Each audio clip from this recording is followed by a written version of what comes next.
Hello everyone, welcome to सरकारी library. और इस वीडियो में हम लोग जो झारखंड की टोटल जनजाति की बात करें तो टोटल जनजाति झारखंड में 32 है।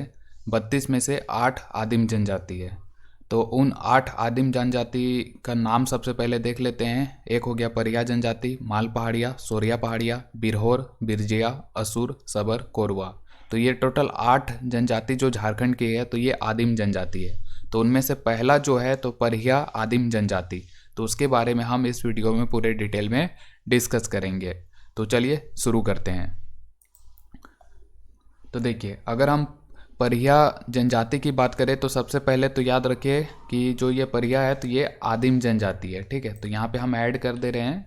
तो ये परिया जो है, ताकि नाम के साथ हम लोग बार बार रिपीट करेंगे तो हमें ये चीज़ जो है याद भी हो जाएगा। तो याद रखिए कि जो परिया जनजाति है तो ये एक झारखंड की आदिम जनजाति है और इनका जो संबंध है प्रजाति के दृष्टि से तो ये प्रोटो ऑस्ट्रेलॉइड समूह से है। और इन्हीं को जो है लघु द्रविड़ जनजाति कह के पुकारा गया था रिजले के अनुसार। और ये कौन सा क्षेत्र है जहाँ पे सबसे ज़्यादा जनसंख्या इनका पाया जाता है, निवास स्थल इनका है, तो ये है पलामू प्रमंडल। ठीक है, तो पलामू प्रमंडल जो है तो वहीं पे याद रखें कि परिया जाति के जो लोग हैं तो ये पलामू प्रमंडल में सबसे ज़्यादा संख्या में है। और पलामू प्रमंडल की बात करें तो पलामू प्रमंडल में कितने जिले आते हैं? 3 जिले आते हैं। कौन कौन से आते हैं? एक हो जाएगा गढ़वा हो जाएगा, एक हो जाएगा पलामू हो जाएगा और एक हो जाएगा लातेहार। तो पलामू प्रमंडल में 3 जिले आते हैं। तो उन्हीं 3 जिलों में जो है परिया आदिम जनजाति के लोग सबसे ज़्यादा हैं। और इनमें नातेदारी प्रथा जो है बिल्कुल हिंदुओं की तरह होता है। जिस तरह हिंदू में नातेदारी प्रथा निभाया जाता है तो उसी तरह इनमें भी होता है, परिया आदिम जनजाति के लोगों में भी। और नातेदारी प्रथा को भी जो है इस जनजाति में दो कैटेगरी है, 2 वर्ग में विभाजित किया गया है। एक हो जाएगा धयानिया नातेदारी व्यवस्था और दूसरा हो जाएगा सनाही नातेदारी व्यवस्था। तो ये धयानिया नातेदारी व्यवस्था क्या है? तो इनमें जन्म से जुड़ा जो नातेदारी संबंध होता है, जैसे कि जो बच्चा का जन्म होता है, बच्चे के जन्म के साथ ही जो रिश्ता बन जाता है तो उसी को धयानिया नातेदारी व्यवस्था कहा जाता है। जैसे मामा हो गया तो मामा का क्या हो गया, तो जैसे कोई बच्चा जन्म लेता है तो अगर उसके मम्मी का कोई भाई है, उसकी माता का कोई भाई है तो वो उसका मामा हो गया। तो ये जन्म से नातेदारी संबंध जो बन जाता है तो उसी को धयानिया नातेदारी व्यवस्था कहा जाता है।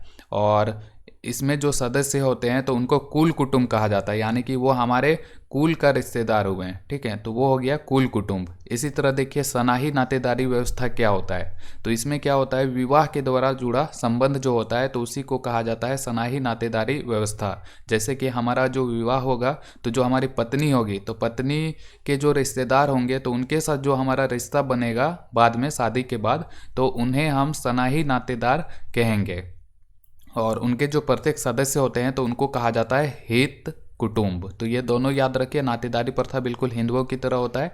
जन्म से जो रिश्ता जुड़ता है तो उन्हें हम धयानिया नातेदार कहेंगे और उनके सदस्यों को कुल कुटुंब कहा जाता है। और विवाह के साथ जो रिश्ता जुड़ता है तो उन्हें सनाही नातेदार व्यवस्था कहा जाता है।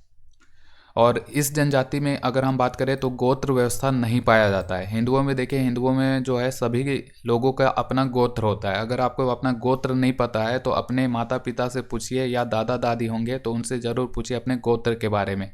और शादी के बाद शादी जब होता है तो उस टाइम पे लड़का लड़की का गोत्र का भी मिलान किया जाता है। एक गोत्र में जो है हिंदू में विवाह नहीं होता है। तो ये याद रखिए। इसी तरह है परिया आदिम जनजाति, इसमें गोत्र का जो व्यवस्था है तो वो नहीं पाया जाता है।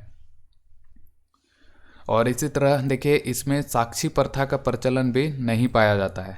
और इसमें जो माँ का वंशज होते हैं, माँ के वंशज वाले लोग, तो उनको प्राथमिकता दी जाती है इस जनजाति लोगों के द्वारा। और विवाह का जो सबसे ज़्यादा जो प्रचलित स्वरूप है तो वो है आयोजित विवाह। और इसी जनजाति में वधू मूल्य जो है तो उसको डाली कहा जाता है। तो ये याद रखिए, वधू मूल्य जो है तो उसको डाली कहा जाता है। किसमें? तो एग्जाम में पूछ लिया जाएगा कि परिया आदिम जनजाति में वधू मूल्य को क्या कहा जाता है, ऑप्शन दे दिया जाएगा। तो नाम याद रखना है कि वधू मूल्य जो है तो उसको डाली कहा जाता है। और इनका जो घर है तो उसको शासन के नाम से भी जाना जाता है। और जो घर बनाया जाता है अगर वो झोपड़ी की तरह है, झोपड़ी के आकार का, तो उस झोपड़ी नुमा घर को झाला कहा जाता है। और इसी जनजाति में देखिए जो परिवार होता है, तो परिवार की गिनती जो है चूल्हे की संख्या के आधार पे होता है। और जो चूल्हा होता है तो उसको कहा जाता है कुराला। ठीक है, तो परिवार की गिनती कुराला से होती है, यानी कि चूल्हे से होता है। और इनका जो अपना प्रत्येक गांव का अपना पंचायत होता है, और इनका जो पंचायत होता है तो उसको कहा जाता है भैयारी या जाति गोड़ कहा जाता है। और जो ग्राम पंचायत का जो मुखिया होता है तो वो कौन होता है, तो मुखिया जो होता है तो वो महतो या प्रधान कहलाता है। और इनका अगर हम मुख्य पेशा की बात करें, आजीविका यानी कि घर चलाने के लिए इनके द्वारा कौन सा प्रमुख कार्य किया जाता है, तो ये लोग जो है बांस की टोकरी बनाते हैं। तो याद रखिए कि बांस की टोकरी बनाना हो गया, ढोल बनाना हो गया, ये सभी जो है कार्य ये परिया आदिम जनजाति के लोगों के द्वारा किया जाता है। तो इनका मुख्य पेशा हो जाएगा बांस की टोकरी बनाना, ढोल बनाना वगैरह। और इनमें स्थानांतरित कृषि, जिसको हम झूम खेती के नाम से भी जानते हैं, तो ये स्थानांतरित कृषि भी इस जनजाति के लोगों के द्वारा किया जाता है, जिसको कि बियोड़ा या झूम कहा जाता है।